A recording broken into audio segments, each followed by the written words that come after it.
آپ کے خیال میں ایسی کون سی لگژری ہے جسے کوئی بھی شخص کھونا نہیں چاہے گا؟ صحت اور اسے برقرار رکھنے کے لیے کسی کو دوائیوں اور گولیوں کی ضرورت پڑ سکتی ہے۔ یہی وجہ ہے کہ آج ہم آپ کو فارماسیوٹیکل انڈسٹری کے بارے میں کچھ مزید بتائیں گے۔ فارماسیوٹیکل انڈسٹری میڈیکل میں استعمال کے لیے درکار ادویات کی ترقی، پیداوار اور مارکیٹنگ کا احاطہ کرتی ہے، جو پرائیویٹ اور سرکاری دونوں تنظیموں کے ذریعے کی جاتی ہے۔ فارماسیوٹیکل کمپنیوں کا مقصد سادہ اور زیادہ پیچیدہ بیماریوں اور جان لیوا بیماریوں کو ختم کرنے کا طریقہ تلاش کر کے دنیا کو ایک بہتر جگہ بنانے کے لیے اچھے مقصد کی خدمت کرنا ہے۔ جیسا کہ آپ توقع کریں گے، یہ صنعت مختلف قسم کے قوانین اور ضوابط کے تابع ہے تاکہ یہ یقینی بنایا جا سکے کہ کوئی غلط استعمال نہیں کیا جا رہا ہے۔ کسی بھی دوسری صنعت سے زیادہ فارماسیوٹیکل سیکٹر اپنی آمدنی کا 20% تک بیماریوں کے علاج کے لیے نئے طریقوں کی تحقیق اور ترقی میں لگاتا ہے، اور یہ اتنا پیچیدہ ہے کہ بہت سے دوسرے ایریاز ایک ہی چھت کے نیچے آتے ہیں تاکہ انسانوں کے طویل عرصے تک زندہ رہنے کے نئے طریقے تیار کیے جا سکیں۔ اگر آپ انڈسٹری کے بارے میں مزید جاننا چاہتے ہیں تو ہماری ویڈیو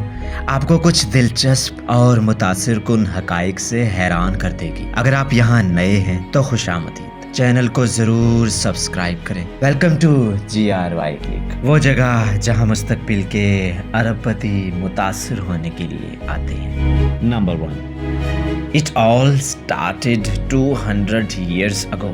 وقت کے آغاز سے ہی میڈیسن ترقی کر رہی ہے اور بدل رہی ہے، لیکن جدید دور کی فارماسیوٹیکل انڈسٹری نے 19ویں صدی کے آس پاس ترقی کرنا شروع کی۔ انڈیویجول آرگینک کمپاؤنڈز کی پیوریفیکیشنز 18 کی دہائی کے آخر میں جرمن رنگ سازوں نے مکمل کی تھی، اور کیمیکل آرگینک ترکیب کے شعبے میں دیگر ابتدائی طریقے بھی ان کے ذریعے قائم کیے گئے تھے۔ 1900 میں امریکہ میں نمونیا، ٹیوبرکلوسس اور ڈائریا جیسی بیماریاں جان لیوا تھیں، اور زندگی کے پہلے سال میں اموات کی شرح 10% سے تجاوز کر گئی۔ تحقیق کے ابتدائی سالوں میں انفیکشس ڈیزیزز کے علاج کے لیے نئی ادویات کی تیاری پر توجہ مرکوز کی گئی تھی، کیونکہ وہ بہت سے ممالک میں موت کی سب سے بڑی وجہ تھی۔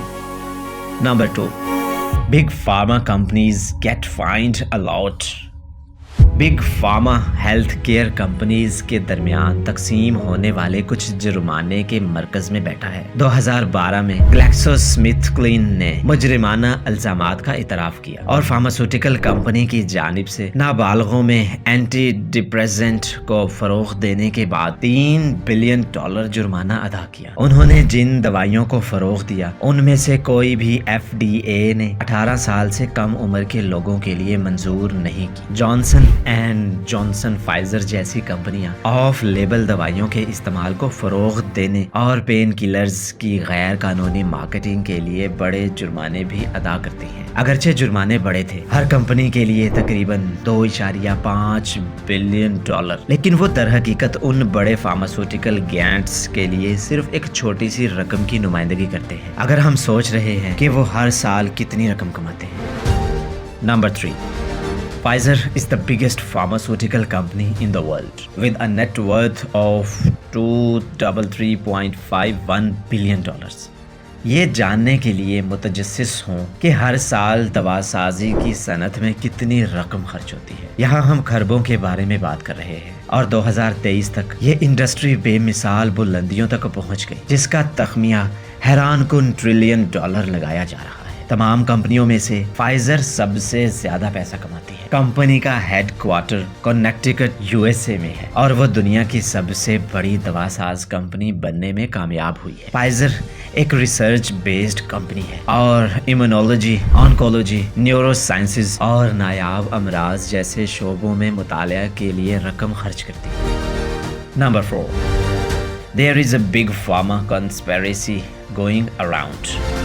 بگ فارما فارماسیوٹیکل انڈسٹری میں 15 بڑی کمپنیوں کو دیا جانے والا نام ہے، اور یہ بہت سارے سازشی نظریات سے گھرا ہوا ہے۔ بہت سے لوگوں کا خیال ہے یہ کمپنیاں اپنی آبادی کو بیمار رکھنے کے لیے حکومتوں کے ساتھ مل کر کام کرتی ہیں۔ کیونکہ ہمیشہ منافع حاصل کرنا ہوتا ہے۔ تاہم اس صنعت میں سب سے بڑی سازش HIV ایڈز سے متعلق تھی۔ کچھ کا دعویٰ ہے کہ وائرس اور بیماری کا اصل میں کوئی وجود نہیں ہے اور یہ صرف ایک بڑی فارما سازش ہے، لوگوں کو مہنگی دوائیں خریدنے اور اس حقیقت کو چھپانے کے لیے کہ وہ نہیں جانتے کہ لوگوں کو کیا چیز مار رہی ہے۔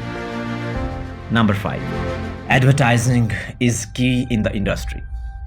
دیکھیں، ہر ایک کو وقتاً فوقتاً دوائیوں کی ضرورت ہوتی ہے اور شاید آپ کو اس بات کی پرواہ نہ ہو کہ آپ جو ایبوپروفین خرید رہے ہیں اسے کون بیچ رہا ہے، لیکن سچ تو یہ ہے کہ اکنامکس کے قوانین یہاں بھی لاگو ہوتے ہیں اور کمپنیاں مارکیٹ کا بڑا حصہ حاصل کرنے کے لیے ایک دوسرے سے لڑتی ہیں۔ اویئرنیس پیدا کرنے کے لیے صارفین اور ڈاکٹروں میں کسی دوا کو پروموٹ کرنے کے لیے ایڈورٹائزنگ ڈالرز کی ضرورت ہوتی ہے۔ ایسا لگتا ہے کہ امریکہ میں بڑی فارما کمپنیاں اپنی مصنوعات کو ظاہر کرنے کے لیے اشتہاری مقاصد کے لیے سالانہ $200 ملین سے زیادہ خرچ کرتی ہیں۔ وہ ہر طرح کے ہتھ کنڈوں کا رخ کرتے ہیں، کسی پروڈکٹ کے بارے میں بات کرنے کے لیے مشہور لوگوں کی خدمات حاصل کرنے سے لے کر ڈاکٹروں کو مفت نمونے دینے تک، تاکہ وہ اس کے صارفین میں دوائی کو فروغ دیں۔ بدقسمتی سے بہت سارے ممالک میں ضوابط غیر واضح ہیں، اس لیے بہت سارے اشتہارات صارفین کو ادویات خریدنے اور ان پر بھروسہ کرنے کے لیے دباؤ ڈالتے اور اس کے سائیڈ ایفیکٹس کے بارے میں بہت زیادہ معلومات نہیں دیتے۔ نمبر 6، جاپان's pharmaceutical industry is booming۔